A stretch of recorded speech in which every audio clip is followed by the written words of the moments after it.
Bonjour à toi, j'espère que tu vas bien. Ce matin, je voulais te partager ma réflexion sur justement le développement personnel, sur comment on arrive à travailler sur soi et comment surtout on arrive à enlever les cailloux, les poids qu'on se met nous-mêmes à l'intérieur de nous-mêmes. J'ai remarqué, souvent on dit je vais me délester de mes poids, j'ai comme si j'avais des pierres dans les poches. Moi, je pense que c'est pas, on n'a pas des pierres dans les poches parce que sinon quelqu'un de l'extérieur pourrait nous les enlever, ce serait génial.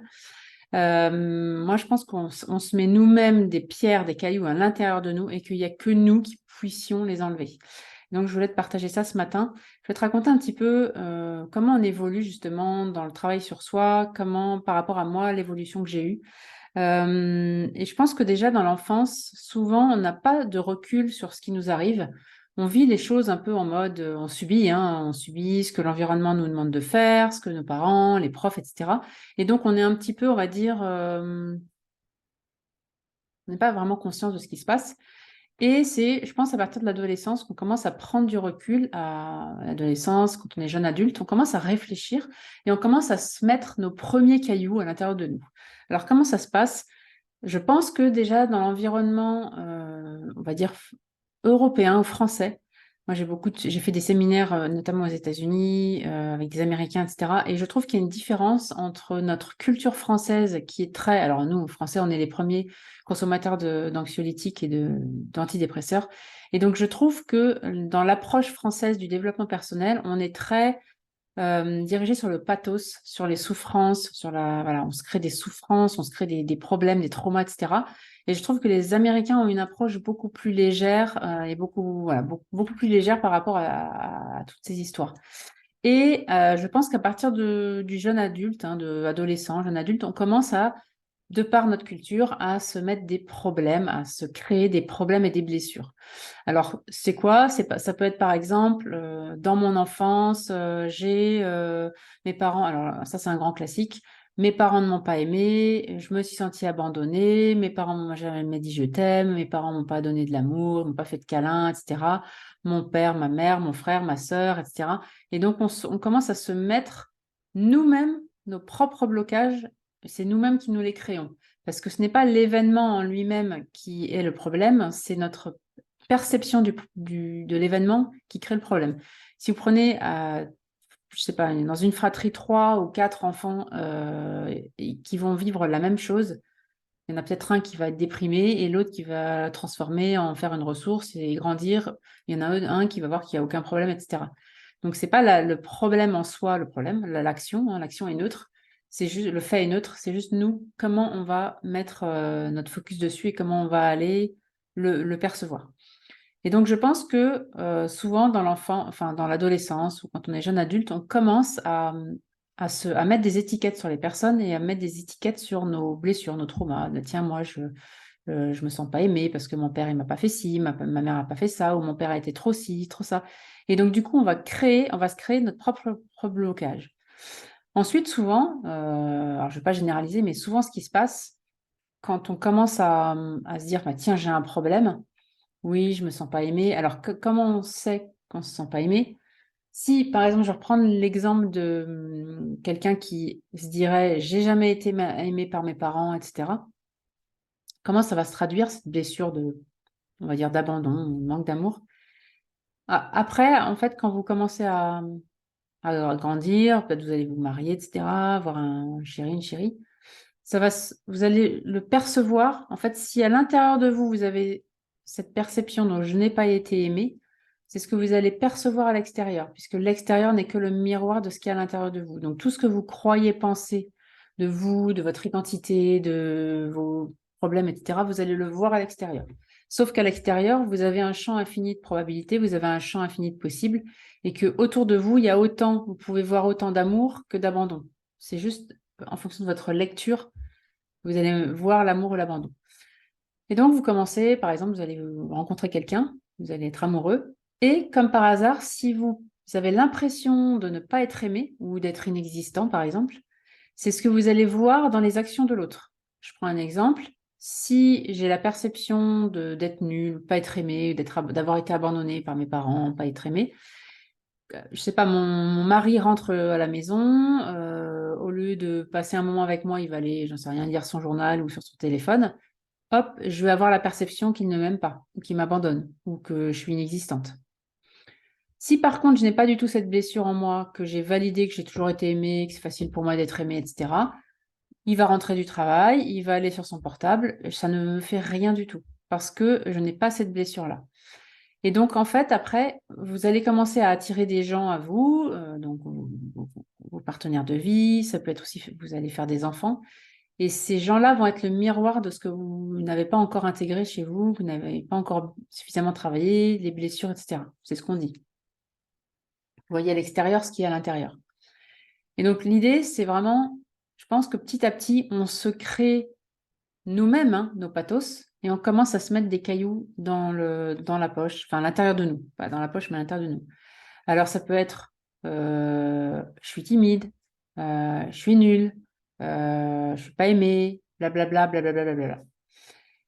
Et donc, du coup, par exemple, si je me dis je suis timide ou je suis hypersensible, du coup, je m'empêche, si j'ai cette identité à l'intérieur, bah, c'est une excuse en fait. Je m'empêche d'avancer dans la vie parce que bah, moi, je suis timide ou moi, je suis trop sensible, donc je ne peux pas faire ça.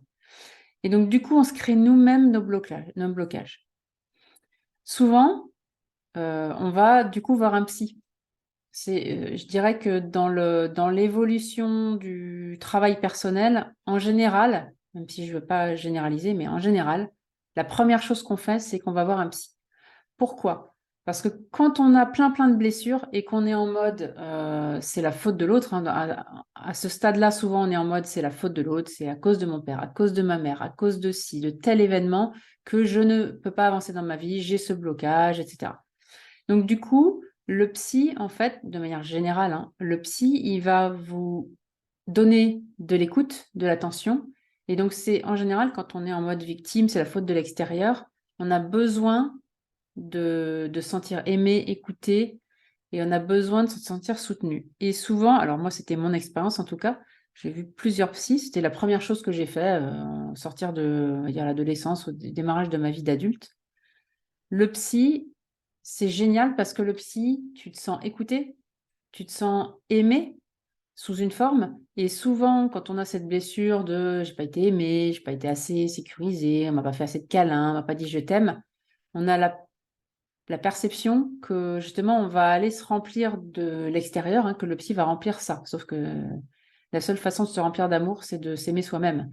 Si vous cherchez que uniquement de l'amour de l'extérieur, ça reste conditionnel et c'est comme un gruyère, en fait, ça va s'échapper parce qu'avec le temps, c'est pas pérenne. Donc vous allez tout le temps dépendre de l'extérieur. Alors que le vrai amour de vous-même, il est pérenne et il ne s'échappe pas et il est inconditionnel.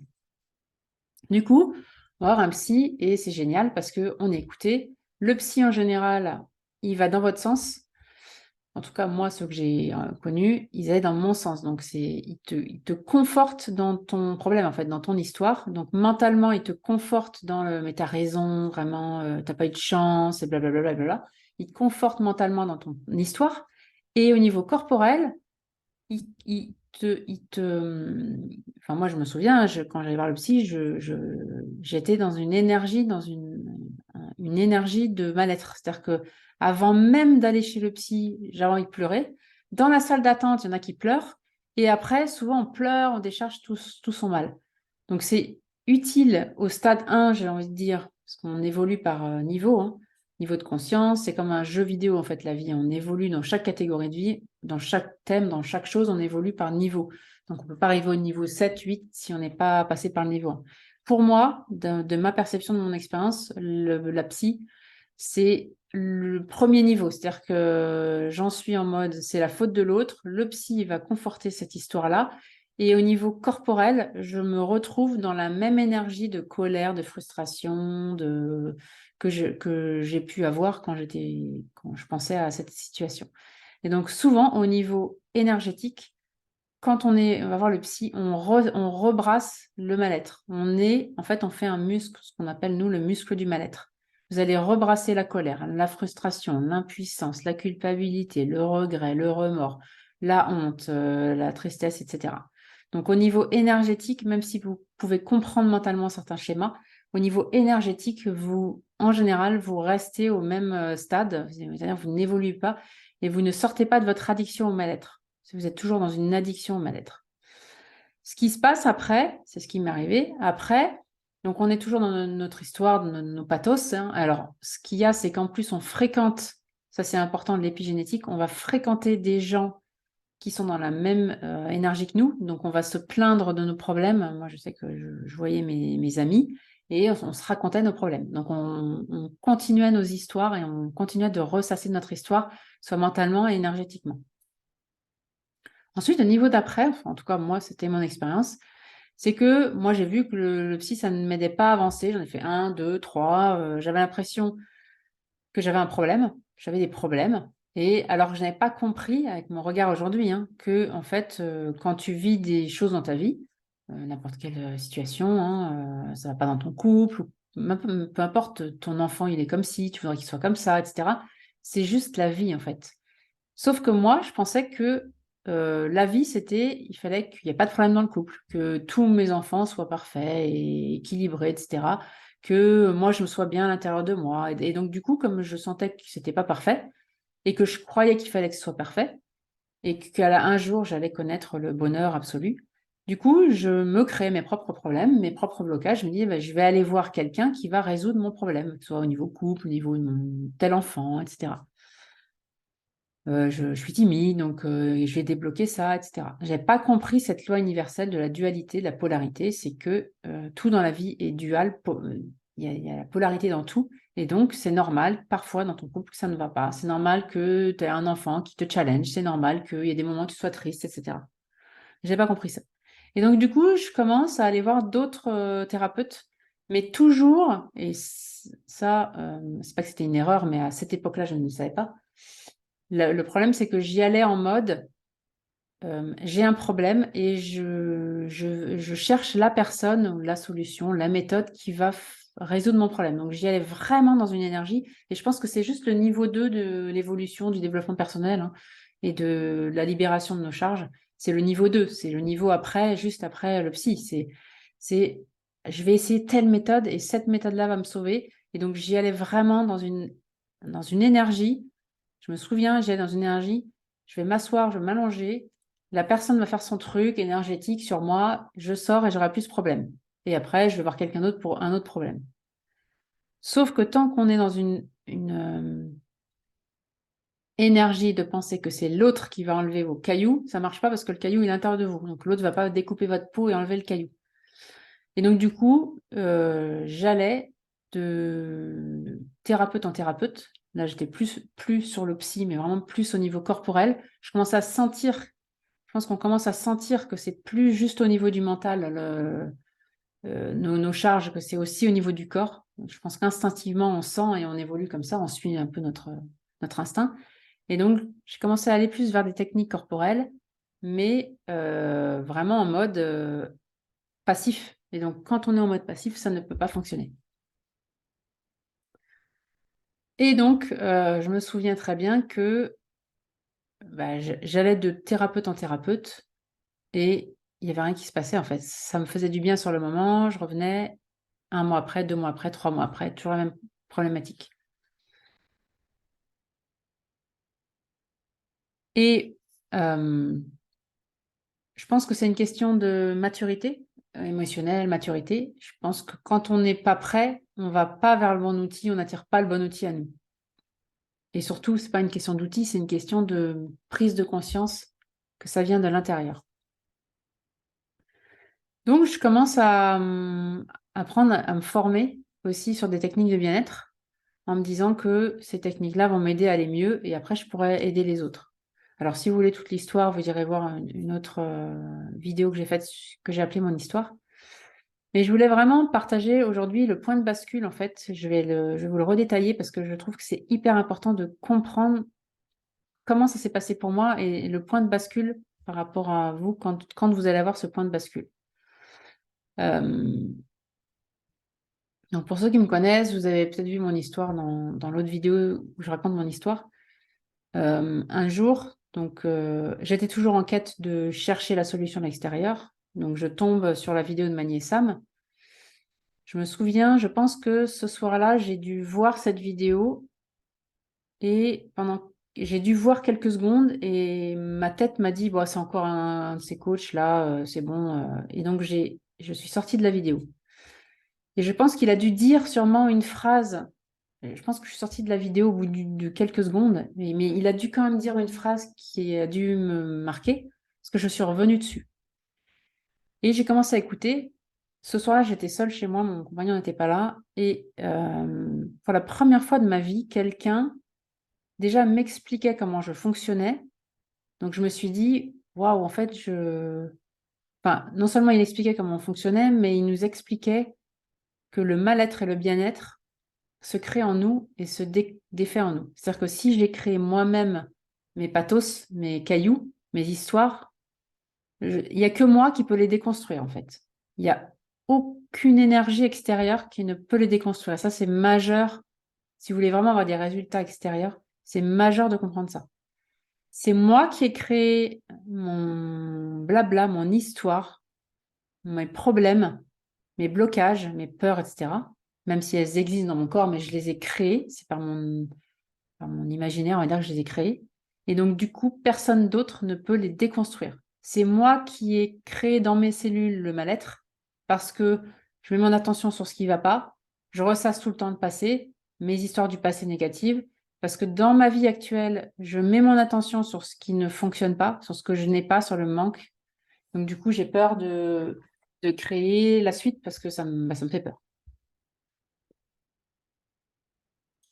Et du coup, si c'est vous, si c'est toi qui as construit ça, puisque c'est que de l'histoire, hein, il n'y a que toi qui l'as construit. Hein. Il n'y a que toi qui peux le déconstruire. Et donc, le gars, il nous explique comment ça marche. Et tout d'un coup, je me dis, mais peut-être y a, il y a une solution, en fait. C'est que Enfin, ça m'a donné l'espoir de ne plus dépendre de l'extérieur parce que je voyais que ça marchait pas à l'extérieur. J'y arrivais pas, j'arrêtais pas de changer de thérapeute et il y avait toujours le même résultat. Et je me dis, mais peut-être que ça m'a donné l'espoir.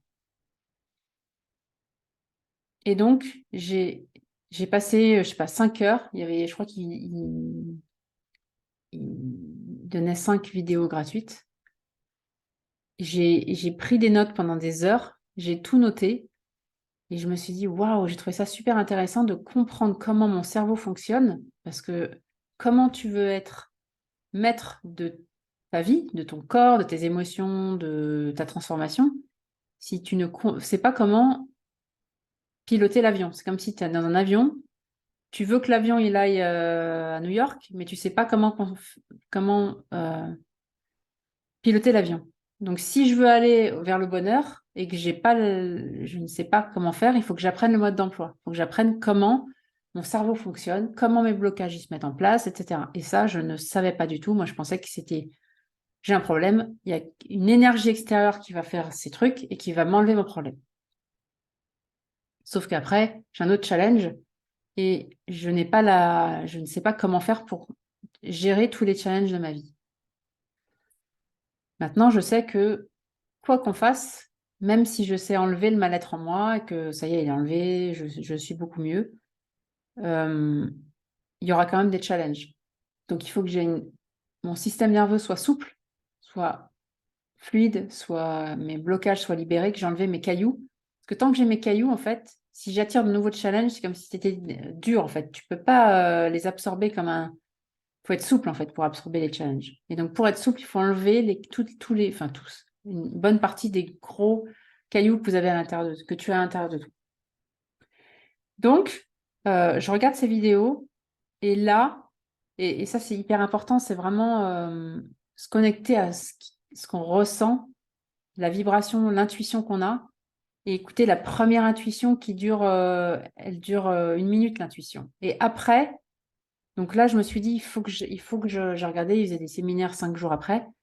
Je me suis dit, il faut que j'y aille, c'est non négociable, j'y vais. Et après, c'est pour ça que je dis, ne négocie jamais avec ton cerveau, parce que quand tu écoutes ton cerveau, donc tu as l'intuition qui vient, c'est ton cœur qui te parle, hein, tu dois y aller, etc. Et après, au bout d'1 minute, 2 minutes, 3 minutes ou 10 minutes ou un quart d'heure, tu as ton cerveau qui te ramène à cette peur de transformation, cette peur du changement, etc. Et donc, ton cerveau va te dire non, tu vas pas, non, ça coûte cher, non, si, non, ça, blablabla, blablabla. Il va te donner toutes les raisons pour rester dans ton petit cocon, comme j'appelle ça, la télé, Netflix et le popcorn. Voilà, je suis tranquille dans mon espace, dans ma zone de confort. Sauf que on est né pour évoluer, pour grandir, pour briller, et qu'un être humain qui ne sort pas de sa zone de confort et qui végète, il ne met pas de mouvement dans sa vie, va s'ennuyer et c'est comme s'il ne déploie pas ses ailes. Donc on est né pour déployer nos ailes, pour avancer, pour créer des choses, pour faire des choses. Et donc, si tu veux créer des choses, il faut suivre ton cœur et il y a la peur qui va avec, c'est normal. Donc, je prends mon billet pour le séminaire, je prends mon hôtel, et là, forcément, il y a toutes les peurs qui viennent, sauf que voilà, j'ai dépensé de l'argent, j'y vais. Et je me revois, donc j'avais jamais voyagé à l'étranger, j'étais jamais partie toute seule. Je me revois ce soir de novembre, dans ma voiture, à 20, je sais pas, 20 heures, là, il y avait du brouillard, je vais dans le nord, et je me dis, mais qu'est-ce que je vais faire ça? Enfin, j'avais toutes mes peurs, mon cerveau qui voulait pas, etc. Bon, bref, je me retrouve à l'hôtel. Et le lendemain, je me retrouve dans cette ville-là de Belgique. S'il y a des coachs scène qui regardent. Je me retrouve à la Louvière et j'arrive dans cette... Donc, il y avait du brouillard. Enfin, c'était vraiment... Et je me retrouve dans une salle avec des gens que je connais pas, avec toutes mes peurs, avec tout mon bagage, mon histoire et tout ce truc-là. Et pétrifiée de peur. Et je vois Mani qui arrive, qui déroule sa journée, donc il nous explique toute la théorie, comment on fonctionne en fait. Et au bout de 5 minutes, je me dis, waouh, c'est ça que je veux faire. Mais j'ai senti, peut-être inconsciemment, j'en sais rien, mais en tout cas, je me suis dit, c'est ça en fait, c'est ça que je veux faire.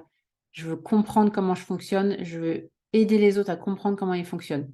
Et je le crois, en fait, même si donc ma tête le croit, ma tête absorbe tout ce qu'il dit et je trouve ça génial. Et je sais pas, j'ai 40 ans, hein. J'ai mis 40 ans pour arriver à ça. C'était juste le bon moment, en fait. Vous évoluez, on évolue tous, hein, et c'était juste le bon moment pour moi d'entendre ça. Et donc, ma tête comprend, mais mon corps est complètement dans le mal-être parce que mon corps, à ce moment-là, il est addict au mal-être. Donc, c'est-à-dire que la plupart de mon temps, je suis dans des émotions de mal-être, culpabilité, tristesse, impuissance, blablabla. Et je le crois. Et ça, dans mon accompagnement, les personnes qui suivent mes enseignements, je leur dis toujours, il n'y a qu'avec patience, persévérance que tu vas avoir des résultats et juste fais confiance. Fais confiance à la méthode, fais confiance, tu fonctionnes comme tout le monde. Et donc, si tu mets du bien-être, du bien-être, du bien-être dans tes cellules, dans ton corps, petit à petit, l'addiction au mal-être va s'enlever. Tu auras toujours des moments de mal-être, mais tu les vivras beaucoup mieux et ils seront moins lourds, moins pesants, moins longs. Et je le crois. Et donc, mon corps est en lutte toute la journée, puisque donc, le but de cette journée, c'est de recréer les circuits du bien-être, donc de revivre des moments de bien-être, de les remettre dans notre corps pour changer notre addiction, créer une nouvelle normalité au bien-être. Et il explique bien comment ça se met en place dans les cellules, etc. Donc, je le crois, mais forcément, au niveau du corps, ça challenge. Et à un moment, donc, il fait venir des gens sur scène pour tester, faire l'exercice. Et je me dis, non, non, non, non, il ne faut pas qu'il me fasse venir, mais je sens qu'il va m'appeler. Donc, il m'appelle. Et ce qui est drôle, c'est qu'il a appelé tous les gens qui allaient devenir des coachs. Et là, je sens quelque chose, mais je sens quelque chose pendant quelques secondes. Et après, forcément, le mal-être revient en moi. Et ce que je veux te partager, c'est le deuxième séminaire qui a eu lieu un mois après. Donc, pendant un mois, j'essaye de bricoler un peu, de faire quelques exercices qu'il nous a appris, mais je sens que ça marche pas, j'y crois pas. Enfin, j'y crois, mais ça fonctionne pas en fait. Je suis trop impatiente. Et donc, je vais au deuxième séminaire, toujours en mode victime quand même, hein. Toujours en mode c'est le sauveur. J'ai pas encore compris, j'ai pas eu ce point de bascule que je vais te partager là maintenant. Donc, je fais cette première journée et mon corps, donc là, cette première journée, c'est un bombardement de bien-être. Sauf que quand tu es dans le mal-être et qu'on te bombarde de bien-être, c'est insupportable. C'est comme je veux fumer et j'arrête de fumer. C'est insupportable. Donc, on a une telle addiction au mal-être que ton corps, il demande sa dose, en fait. Il veut sa dose. Et donc, je me revois aller le voir en mode petite fille, victime, vas-y, sauve-moi. Et je lui dis, ça marche pas sur moi, fais l'exercice sur moi. Enfin, genre encore, euh, envoie-moi ton pouvoir pour me sauver, en fait. Et il me dit, de manière très neutre, fais tes exercices. Et il s'en va.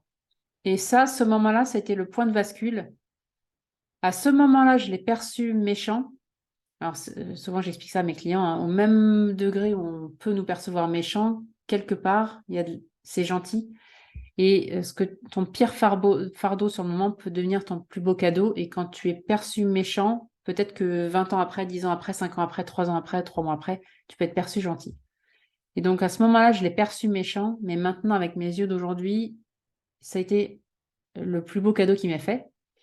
Parce que je me suis retrouvée face à un mur. Et je me suis dit, je ne sais pas si je me le suis dit consciemment ou pas, mais je me suis dit, soit j'arrête parce que ça m'énerve, c'est encore une vaste fumisterie, et bah, il va falloir que j'aille voir un nouveau thérapeute et j'y crois pas. Soit je le crois, et je me suis vraiment pris le truc, il faut que ce soit moi qui fasse le boulot en fait. Et donc ça a été le point de bascule. À partir de ce jour-là, de cette minute-là, j'ai arrêté, c'est inconscient, hein, j'ai arrêté de chercher de l'extérieur et j'ai vraiment cherché à me reconnecter à moi et à l'intérieur.